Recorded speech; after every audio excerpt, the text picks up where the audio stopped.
दोस्तों 2026 का financial planning शुरू होने से पहले, बजट और आरबीआई के डिसीजन आने से पहले भारत के बैंक्स ने एक बहुत अहम डिसीजन लिया है जो आपको पता होना चाहिए, वरना आपको 100% टैक्स भरना पड़ सकता है। अब आप मुझे एक बात बताइए, 2026 में आप सेविंग बैंक अकाउंट इस्तेमाल करते हो? अगर हाँ, तो ये वीडियो आपके लिए बहुत जरूरी है, क्योंकि दोस्तों सेविंग बैंक अकाउंट में कई सारे बड़े बदलाव किए गए हैं, जिसमें से आज हम समझेंगे कि बैंक अकाउंट में मैक्सिमम कितना पैसा आप रख सकते हो, उसी के साथ साथ कैश डिपॉजिट और विड्रॉल की लिमिट कितनी रखी गई है, और उसके साथ ही आप कितने बैंक अकाउंट एक समय पर इस्तेमाल कर सकते हो, और कौन सी गलती जो आपको भारी टैक्स और पेनल्टी में डाल सकती है। नमस्कार दोस्तों, मैं फातिमा इनामदार आज के इस वीडियो में आपका तहे दिल से स्वागत करती हूँ। आपने अभी तक चैनल को सब्सक्राइब नहीं किया होगा तो जरूर सब्सक्राइब करें और बेल आइकन को प्रेस करना ना भूलें। तो दोस्तों सबसे पहले जानते हैं कि अगर आप सेविंग बैंक अकाउंट ओपन करते हो तो आपको बैंक अकाउंट में आप कितना पैसा रख सकते हो। सबसे पहले ये क्लियर कर लेते हैं कि इनकम टैक्स या आरबीआई ने ऐसी कोई लिमिट तय नहीं की गई है कि आप बैंक अकाउंट में मैक्सिमम कितना पैसा रख सकते हो, लेकिन एक बहुत बड़ी शर्त रखी गई है, आपकी इनकम एक्सप्लेनेबल होनी चाहिए, यानी जो पैसा आपके अकाउंट में है उसका सोर्स आप साबित कर सके। एग्जाम्पल के साथ समझते हैं। अगर दोस्तों आपकी सालाना इनकम 10 लाख रुपए के आसपास है और आपने 5 साल में 50 लाख रुपए कमाए हैं, तो आपके बैंक अकाउंट में 40 से 50 लाख रुपए होना बिल्कुल भी जायज है। लेकिन अगर आपकी इनकम कम है और आपके अकाउंट में 2 करोड़ रुपए हो, तो उसमें से 1.5 करोड़ रुपए अनएक्सप्लेन्ड मनी मतलब ब्लैक मनी माना जाएगा, और उस पर कई डिसीजन लिए जाएंगे, जिसमें टैक्स, उसी के साथ साथ पेनल्टी और ब्याज मिलाकर 84% तक की मार आपको पड़ सकती है।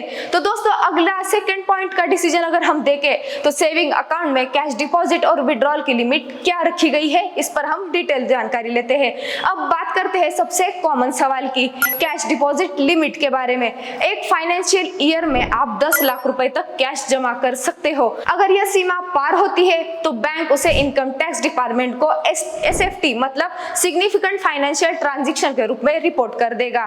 उसी के बाद अगला पॉइंट है कैश विड्रॉल लिमिट के बारे में। सेविंग अकाउंट से आप 10 लाख रुपए तक का कैश विड्रॉल पर भारी रिपोर्टिंग अब लागू की जाने वाली है। ध्यान दीजिए, ये लिमिट अलग अलग बैंकों के हिसाब से अलग अलग होगी। रणनीति को समझिए, अगर आपके पास 2 अलग अलग बैंक में अकाउंट है तो आप बैंक ए से अगर 9 लाख रुपए और बैंक बी से 9 लाख रुपए निकालते हो तो इस पर किसी भी तरह की पेनल्टी नहीं लगेगी। जो आपका कुल 18 लाख का ट्रांजैक्शन है उस पर रिपोर्टिंग नहीं की जाएगी। लेकिन आप एक ही बैंक से 10 लाख से ज्यादा ट्रांजैक्शन करते हो तो उस पर रिपोर्टिंग की जाएगी। अब तीसरा डिसीजन की अगर हम बात करें तो करंट अकाउंट की कैश लिमिट क्या है। अगर आपके पास करंट अकाउंट है तो वही लिमिट थोड़ी ज्यादा होती है। करंट अकाउंट में एक फाइनेंशियल ईयर में 50 लाख तक का कैश डिपॉजिट या विड्रॉल की लिमिट हो सकती है। दोस्तों अगला पॉइंट समझते हैं, जो कि 4 पॉइंट है, जीरो बैलेंस अकाउंट मतलब बीएसबीडीए।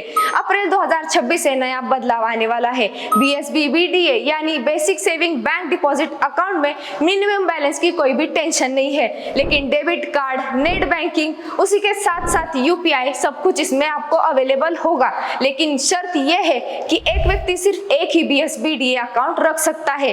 अगला 5वां पॉइंट अगर हम समझे तो ऑनलाइन ट्रांजैक्शन की लिमिट। ये यूपीआई, आईएमपीएस, एनईएफटी, आरटीजीएस इनके लिए जारी किया गया है। यूपीआई ट्रांजैक्शन लिमिट जिसमें सामान्य लिमिट 1 लाख रुपए पर डे रखी गई है। हॉस्पिटल, एजुकेशन, शेयर मार्केट के लिए ये लिमिट 5 लाख तक रखी गई है। इसी के साथ साथ आईएमपीएस में इमीडिएट पेमेंट सर्विस जिसे हम कहते हैं, जिसमें इंस्टेंट ट्रांसफर होता है, साथ ही इसी के साथ इसमें मैक्सिमम लिमिट 5 लाख तक का रखा गया है। अगला है NEFT, national electronic fund transaction, जिसमें एक मिनिमम लिमिट या मैक्सिमम लिमिट नहीं रखी गई है। उसी के साथ साथ लेकिन बैंक इसमें इंटरनली लिमिट अपने हिसाब से लगा सकता है। और उसके बाद आता है RTGS, real time gross settlement. Minimum इसमें 2 लाख का लिमिट लगाया गया है और मैक्सिमम इसमें कोई भी सीमा नहीं रखी गई है।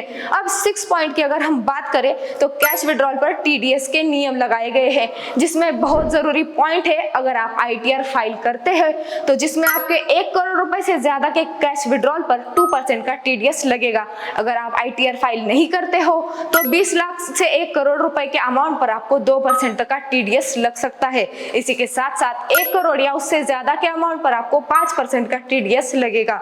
और सातवां सबसे important point, cash transaction rule.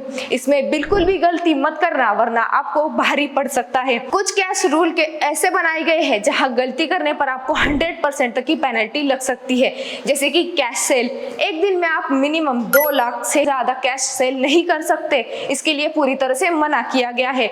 दूसरा पॉइंट है प्रॉपर्टी ट्रांजैक्शन, जिसमें आप कोई भी प्रॉपर्टी रिलेटेड डील करते हो तो उसमें आप 20,000 से ज्यादा कैश लेना आपको अलाउड नहीं है। उसी में तीसरा पॉइंट है लोन, जिसमें 20,000 से ज्यादा लोन कैश में लेन देना इलीगल बनाया गया है। उसी के बाद आता है बिजनेस एक्सपेंसेस। एक व्यक्ति एक दिन में अब 10,000 से ज्यादा कैश पेमेंट नहीं कर सकता। पैसा कमाना जरूरी है लेकिन पैसे को सही तरीके से मैनेज करना उससे भी ज्यादा जरूरी है। अगर आपको ये रूल पता हो तो आप टैक्स नोटिस से बचोगे, आपको किसी भी तरह की पेनल्टी नहीं लगेगी, उससे भी आप बच सकते हो और फाइनेंशियल सेफ रहना आपके लिए आसान हो सकता है। तो दोस्तों, ये वीडियो यूजफुल लगा हो तो ज्यादा से ज्यादा लोगों तक शेयर कीजिए और चैनल को सब्सक्राइब नहीं किया होगा तो जल्द से जल्द सब्सक्राइब कीजिए। और ऐसे ही इंफॉर्मेशन के लिए स्टे ट्यून। मिलते हैं अगली वीडियो में, तब तक के लिए धन्यवाद।